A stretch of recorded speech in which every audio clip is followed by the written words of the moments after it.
For NYUpSyracuse.com, this is Matt Parrino joined by Ryan Talbot, and OTAs are over and we're headed into minicamp 3 days this week, open to the media in Orchard Park out at the Ad Pro Sports Training Center.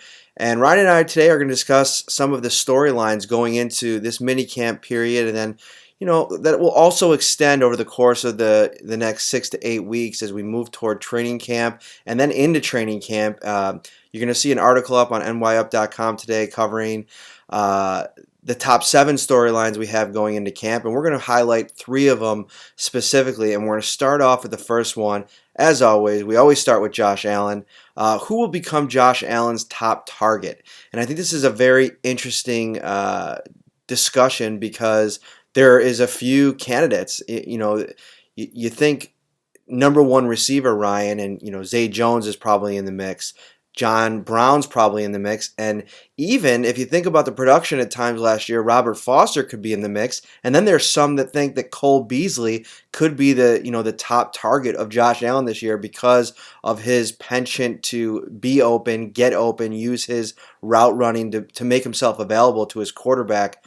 I think it's interesting discussion. And who do you think is going to be that top target this season? I'm going to go with Robert Foster. I know last year a lot of his production seemed to come on deep balls and things of that nature, but I also thought that he was a very underrated route runner when he came back for that second stint after being released to the 53-man roster and being put on the practice squad and then getting promoted again. Watching the route running that he had, knowing for a fact that he was one of the NFL's most productive wide receivers from week 10 on, that all factors into it. And then I also look at the Brian Daboll effect. Second year in his offense, so in Buffalo, but he's also had experience with him at Alabama. So there's that familiarness there where I think Daboll probably says, okay, I know this guy's skill set. Maybe he didn't get the opportunity at Alabama.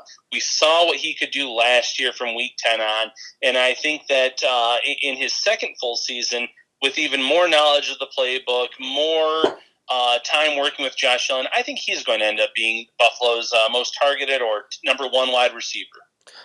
I can't really argue with anything that you just said, and I'm going to kind of stay along your line of thinking, because I think that Zay Jones, for me, is the top target only because of what you talked about, that familiarity with Brian Daboll. I think it's going to take a little while for Beasley and Brown to get implemented into this offense, build a chemistry with Josh Allen, and as we've seen just in OTAs here, Beasley obviously dealing with the groin injury. He's not expected back until training camp, and then John Brown kind of sat out the first week, practiced the second week, and then wasn't even on the field week 3. I'm not sure if he was at OTAs last week, but he wasn't anywhere around. And I think that there's a lot to be said for what you can kind of build with your offensive coordinator and inside his scheme when it comes to being a wide receiver. Not to mention the looks with Josh Allen. And the reason that I would go with Jones as opposed to Foster more so is because I thought when Zay Jones was at his best last year, he was the best wide receiver on this roster. And I think it happened a little bit more than it did for Robert Foster. Those big plays were abundant. I thought that there were a lot of highlight reel plays, and who's to say what kind of step he could take in year 2. But I think with Zay Jones, he's talked about just the load off of his back when it comes to just being there and being able to take part in OTAs. He was injured last week, but he was there for the first 2 weeks. He'll likely be out there for minicamp, and I think that he'll go into training camp healthy for the first time, really his whole NFL career. And I think that he is going to be somebody that I think Allen likes his skill set. He's able to kind of work that short to intermediate passing game. He's a target that Josh Allen can rely on. And I think that you can expect that year 2 to 3 jump for Zay Jones could be pretty significant. Yeah, and his production jumped significantly as well from his rookie year to his second season. And then this offseason, he's really spent a lot of time bulking up, adding muscle onto his frame, which could help him in terms of, being jammed to the line. So there's a lot to like with that Zay Jones pick as well. So we'll go on to number 2, and Ed Oliver, number 9 overall pick, the first-round pick for the Bills this past April. Uh, Dealing with a little bit of a shoulder soreness this past week. He missed for the most part week 3 of OTAs. But when he was in there the first 2 weeks, it was mostly Jordan Phillips who re-signed kind of under the radar earlier this offseason on a 1-year prove-it deal. He was taking the majority of the first team reps, and then when Oliver was out, he was in there for the first team and the second team. And I think, it kind of got my wheels spinning a little bit, and I think we've undervalued, the importance of Jordan Phillips to this defense. Last year he came on a few weeks into the season after getting cut by Miami, and at times he really showed that he could contribute. And obviously it's been publicized that he brings the juice and gets everybody's energy really flowing on that defensive side of the ball. But I think that a year into Sean McDermott's defense and the maturity, you're starting to see a lot of maturity. I've seen it just from when he came on early last season and we got a chance to talk to him, and the Miami stuff was still fresh, and I think it was a cut that it went pretty deep for Phillips. I mean, things did not end well there. And I think that over the course of the season, you saw him kind of put that aside, focus on the team. Obviously, that's something that Sean McDermott wants. But with this number 2 storyline here, how much will Ed Oliver start to get more first-team reps? I think it's an interesting thing to watch, not only in minicamp, but in training camp, to see the kind of balance between these two. Yeah, and first of all, Jordan Phillips, as you already mentioned, came in. He played pretty well when called upon. And let's not forget that this is a former second-round pick of the Dolphins in 2015. So he was a guy that was, 53rd overall. I know he was a second-round pick and was expected to produce in Miami, and obviously things didn't work out well there. So he is a very talented player. He showed that talent at times last year, and I think that he is going to play a big part in the 2019 season for the Bills.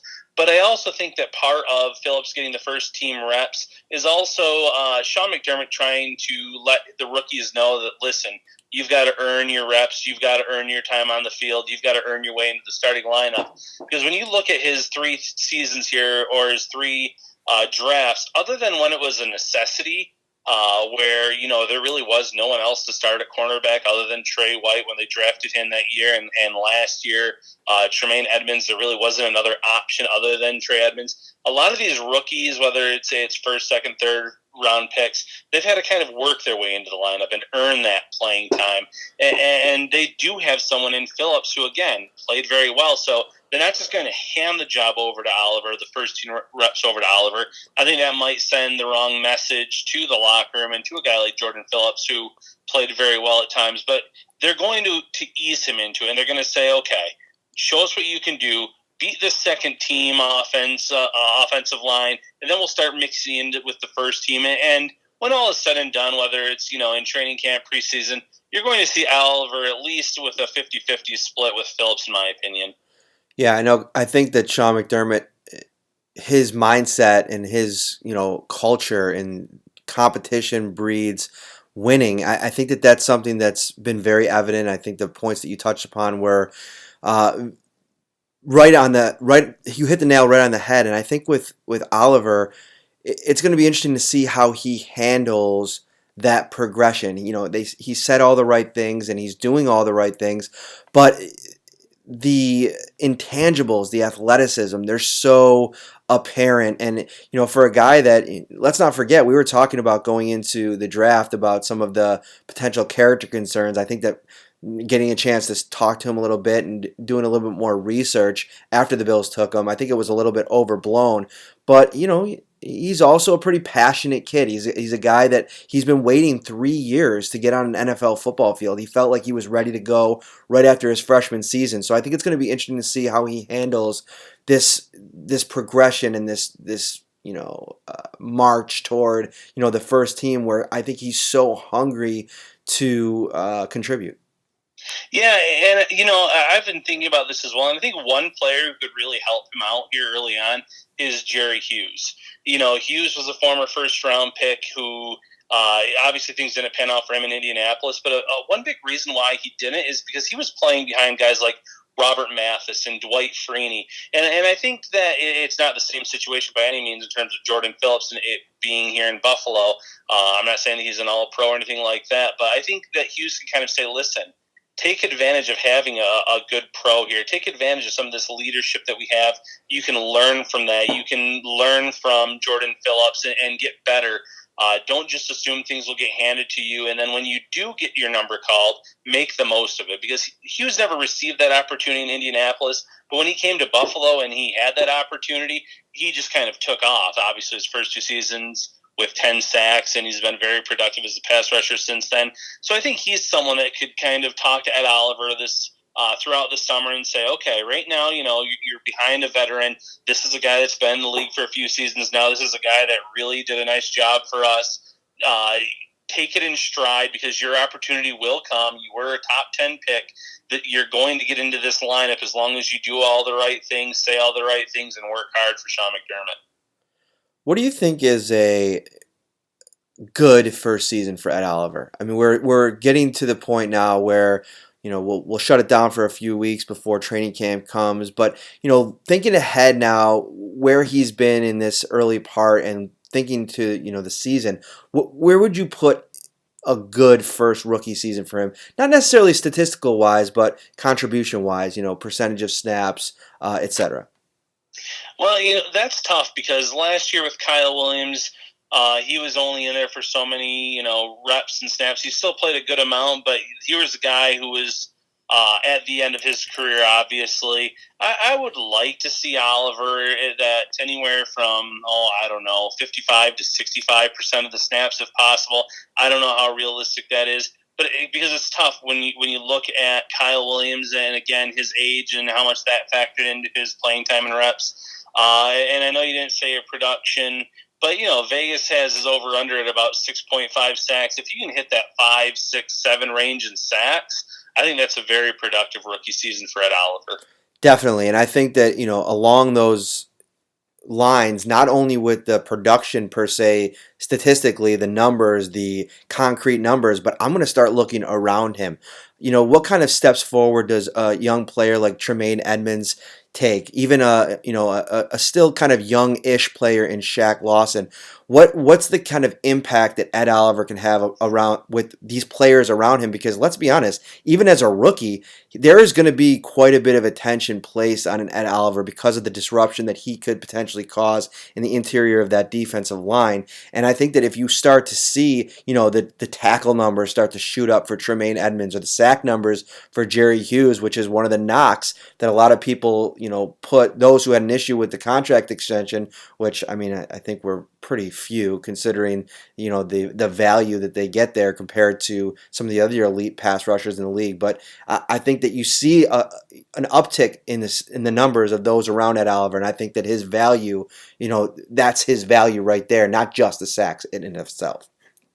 Yeah, that's a great point. If Shaq Lawson, if Trent Murphy really, bounce back and eclipse, Lawson's never had more than 4 sacks in a year, and Murphy is in his second season since his knee injury. If he can kind of bounce back to that 7 to 9 range in terms of sacks per season, or if Hughes goes back to double-digit sacks, you can definitely say that Ed Oliver's play and interior pass rush played a role in that, because if he is getting, disrupting plays up the middle, quarterbacks are going to have to roll one way or the other, and that could really benefit one of Buffalo's defensive ends.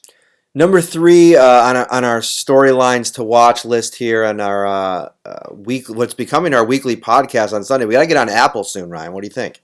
Yeah, I think that's a great idea. Get it out in as many different formats as possible. Right now, I'm going to be putting it up on SoundCloud for you guys if you do want more of that podcast feel instead of YouTube. The YouTube channel has been doing really well, and I think the fan base on there really likes the content on that platform. But we'll try to shoot this out on as many places as we can. But number 3 on our list is Devin Singletary, the number 2 running back on the Bills depth chart right now. Now, first off, Sean McDermott has been very adamant there are no depth charts this time of year. But if you go back and look at the practices that the media were privy to the last 3 weeks, Devin Singletary was out with the first team a considerable amount, and you start to look at the age of Frank Gore, the career arc of T.J. Yeldon is more of a third down back, a backup role player type of player, and Devin Singletary is a third round pick with a lot of comparisons to LaShawn McCoy with his vision, his cutting ability, his athleticism, and his just vision in the whole. And I think that you see that on the practice field. We'll see how that transitions to pads practice and then into the preseason. But I think at this stage it is kind of safe to assume that Singletary is number 2 on this depth chart, because I think that you go back to what Brandon Beane said about him, how highly he talked about him after he was drafted. They raved about him when a guy like of his caliber is there, at a spot on the board like they had him in the 3rd round and they jump at it. I think that tells you that they have big plans for a guy like Devin Singletary. Yeah, it's going to be interesting because you have LaShawn McCoy and you have Frank Gore, and those are 2 guys that I think that the coaching staff are still convinced can play at a high level in this league. And I know LaShawn McCoy is coming off of his worst season in terms of yards and yards per carry average, but he's been getting a lot of those first team reps, if not all. They're going to try to, I think they want to see, does he still have in front of or with a new offensive line in front of him?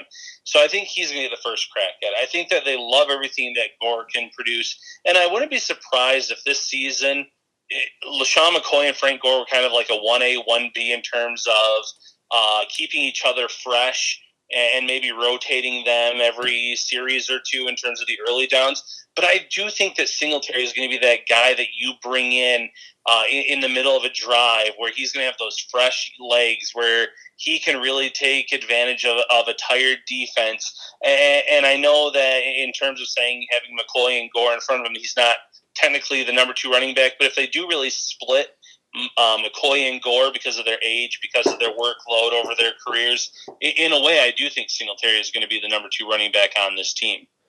Guys, we'll have you covered this week at minicamp out at Orchard Park. We'll have a bunch of content, video, articles. We'll have some Facebook Live reactions, and you can follow on Facebook. We're Buffalo Bills on NY Up. Give that a follow. I'll be going live at least twice from Orchard Park this week, and we're also on Twitter. At Bills Updates is our NY Up handle, and then at Matt Parrino, at Ryan Talbot Bills. We'll have you covered everything Buffalo Bills, and as always, keep it locked on to NY Up, Syracuse.com.